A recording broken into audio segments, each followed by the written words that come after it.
Hello everyone, I welcome you all in Vision Competitive Exam. Today I am going to discuss with you National Education Policy 2020. जैसा कि आप सभी को पता है एक बहुत बड़ा चेंज आया है एजुकेशन सिस्टम में, राइट? सो इसमें से भी डेफिनेटली क्वेश्चन आएंगे ही आएंगे किसी भी कॉम्पिटिटिव एग्ज़ाम में, ठीक है? तो इसको ध्यान से सुनना, बहुत ईजी वे में मैं एक्सप्लेन करने वाली हूँ और आपके बहुत सारे डाउट्स क्लियर हो जाएंगे. So without taking much time, let's start. The new National Education Policy is approved by the Union Cabinet on 29th July 2020. So first and most important thing is education policy approved कब हुई है? So it is approved on the 29th of July 2020 and renamed the Ministry of Human Resource and Development as the Ministry of Education. तो अभी इसका नाम MHRD था, लेकिन पहले इसका नाम मिनिस्ट्री ऑफ एजुकेशन ही होता था. तो अब इसको दोबारा से रीनेम किया जा रहा है मिनिस्ट्री ऑफ एजुकेशन से, ठीक है? It will bring transformational reforms in school and higher education system in the country. Definitely आप सबको पता है बहुत ज़्यादा अच्छे वाले चेंजेस आने वाले हैं स्कूल सिस्टम में, हायर एजुकेशन सिस्टम में, all right, in a good way. And this is the first education policy of the 21st century and replaces the 34-year-old National Education Policy 1986. So पहले जो policy आई थी वो 1986 में आई थी. उसके बाद आफ्टर 34 years ये न्यू पॉलिसी आई है and this is the first education policy of the 21st century, ठीक है? सो क्या इम्पॉर्टेंट है कि 34 ईयर्स के बाद आई है और 21st सेंचुरी की फर्स्ट एजुकेशन पॉलिसी है, ठीक है? कौन सी डेट को अप्रूव हुई है? 29th of July 2020, ठीक है? नेम क्या रखा है? Ministry of education.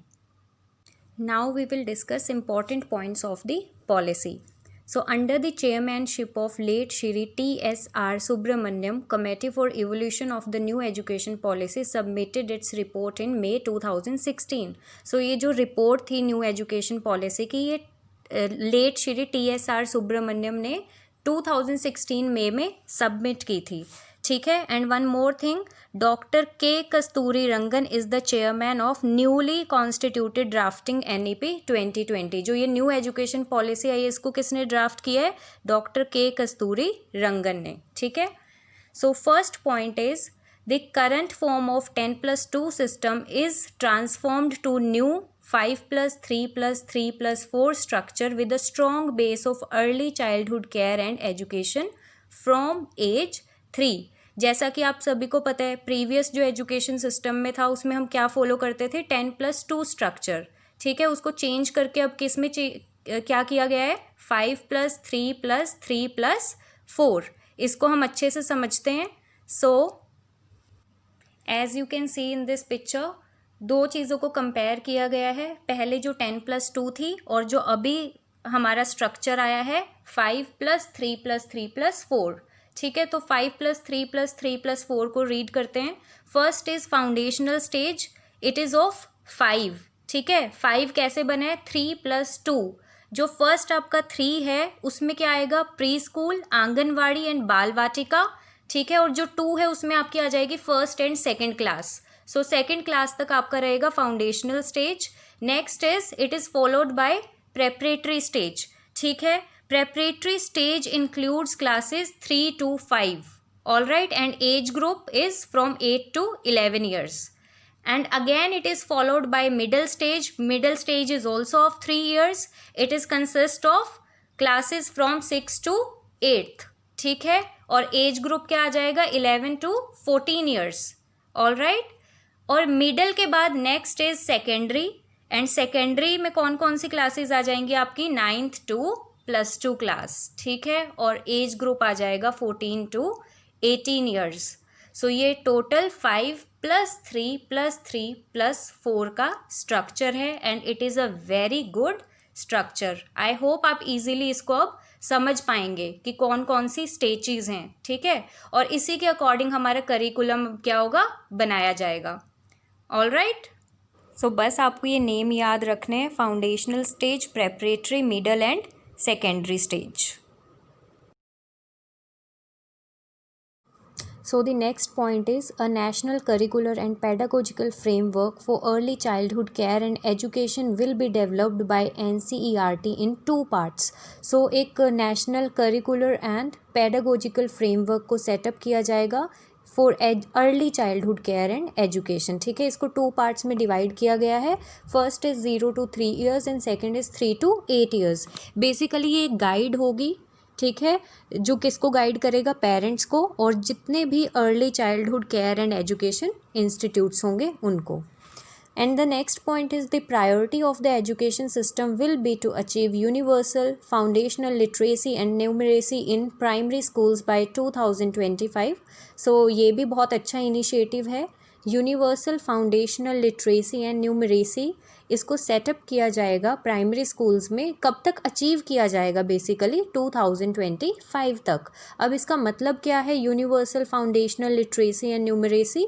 बहुत से बच्चे ऐसे हैं, कुछ बहुत एज ग्रुप के बच्चे ऐसे हैं जो प्राइमरी स्कूल तक आते हैं, they don't know how to read, they don't know how to do simple calculations basically. ठीक है, सो उसको अचीव करने के लिए ऐसा करिकुलम बनाया जाएगा जिससे वो ईजिली इन कॉन्सेप्ट्स को समझ पाएँ. And the next point is the policy aims that PTR pupil teacher ratio will be 30 to 1.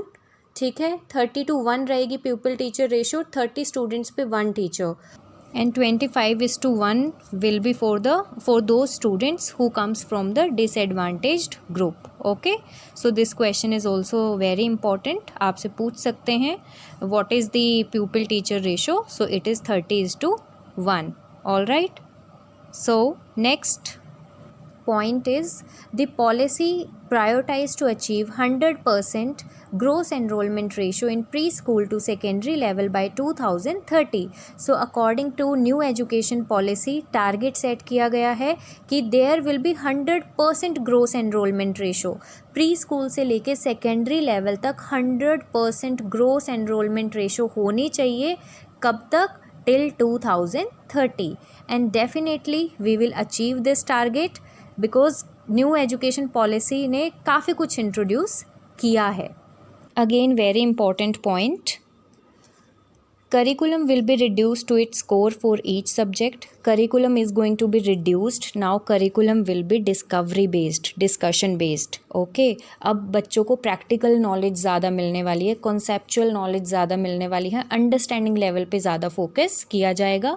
Next is there is a provision for vocational training along with internship during school. So as you all know vocational training is also going to be started from grade 6. All right, और इसमें क्या होगा, अब बच्चों को interest आएगा और जब वो +2 करेंगे तो वो किसी ना किसी एक चीज़ में परफेक्टली ट्रेंड हो जाएंगे. All right, so this is a very good initiative और इसकी वजह से enrolment is also going to increase.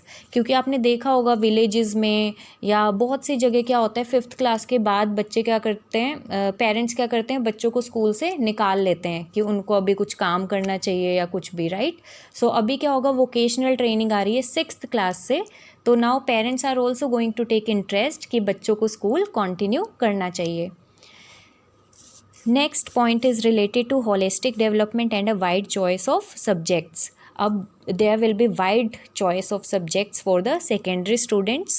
It's not like that कि ह्यूमैनिटीज़ का बच्चा है तो वो साइंस के सब्जेक्ट नहीं ले सकता, या कॉमर्स का बच्चा है तो वो साइंस के सब्जेक्ट नहीं ले सकता. कोई भी बच्चा कोई भी सब्जेक्ट ले सकता है. इट डिपेंड्स ऑन हिज और हर इंटरेस्ट. ठीक है, and it is going to help in complete development of the child. Next is very important point related to medium of instruction. So the medium of instruction will be mother tongue, local language, regional language. As you know कि अभी तक क्या होता था, English is very important, आनी ही चाहिए हर school में, हर बच्चे को इंग्लिश ही बोलना है. So it is not like that. Now medium of instruction will be mother tongue till 5th class. Okay, 5th standard तक रीजनल लैंग्वेज या मदर टंग आपकी फर्स्ट लैंग्वेज होगी बेसिकली. ठीक है, और अगर 8th तक भी बच्चों को इंग्लिश में या किसी और लैंग्वेज में नहीं समझ आता है तो आप मदर टंग का यूज़ कर सकते हो. All right, and the next point is the policy accepts 3 language formula. आपको पता ही है पॉलिसी ने एक्सेप्ट किया है 3 language formula. 3 language means first आपकी mother tongue regional language, second आपकी कोई भी जैसे हिंदी ले लो, थर्ड आपकी फॉरेन लैंग्वेज जैसे इंग्लिश या कोई अदर लैंग्वेज, ठीक है। बट कोई भी स्टेट इम्पोज नहीं करेगी यहाँ पे कि नहीं हमारी स्टेट में फ़र्स्ट लैंग्वेज इंग्लिश ही होगी या हमारी स्टेट में फ़र्स्ट लैंग्वेज हिंदी ही होगी, तो ऐसा कोई भी स्टेट इम्पोज नहीं कर सकती। So it is very flexible. And the next point is related to progress card, जिसकी वजह से बच्चे बहुत ज़्यादा मेहनत करते हैं, इंटरेस्ट होता है उनको देखने में कि एट द एंड उनका प्रोग्रेस कार्ड कैसा है। अभी के डेट में तो क्या होता है, we just write down promoted to next class and we just write down few things. Okay, so now the progress card for school based assessment will be completely redesigned। उसको completely redesign किया जाएगा, 360 degree का change आएगा अब इसमें। And multi dimensional report card होने वाला है which is going to reflect the uniqueness of each learner। so through report card you can get to know कि हर एक learner, एक बच्चा दूसरे बच्चे से किस वे में डिफरेंट है। ओके और now progress card is going to include self assessment, बच्चा अपने आप को भी असेस करेगा, अपने पीयर ग्रुप को भी असेस करेगा और टीचर बच्चों को भी असेस करेगी, ठीक है। So it will include self assessment, peer to peer assessment and peer and teacher assessment. Next is about board exams. So +1 and +2 students or 9th 10th basically. So board exams for grade 11 and 12 will be reformed. So it will be reformed for 11 and 12 grade. ठीक है। Now exam is going to be easy. Why? Because it will focus on understanding of the students. ठीक है, conceptual knowledge पे ज़्यादा ध्यान दिया जाएगा।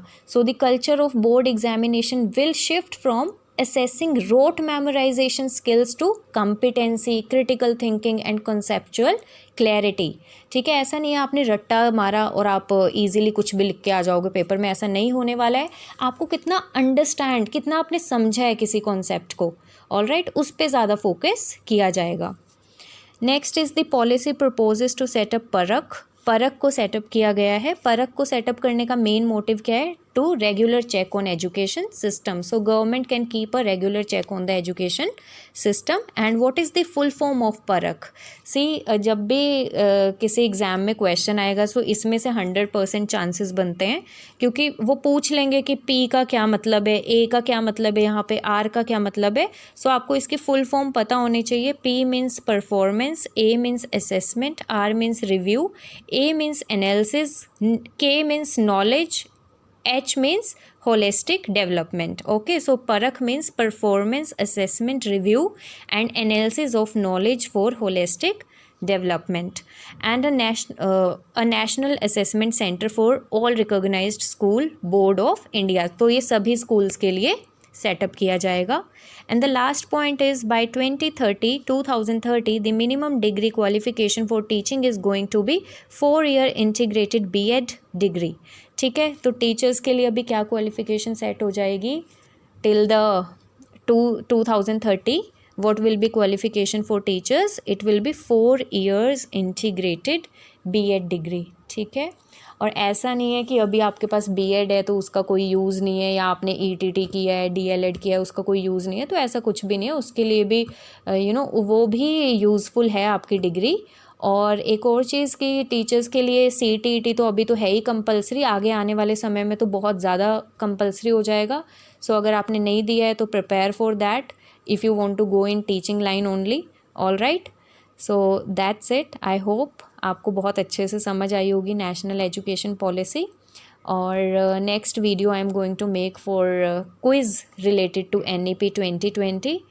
all right, और NEP से तो डेफिनेटली क्वेश्चंस आएंगे ही आएंगे, because it is a very big change after 34 years। all right, and if you like the video then please share it with your friends। all right, and that's it। thank you so much।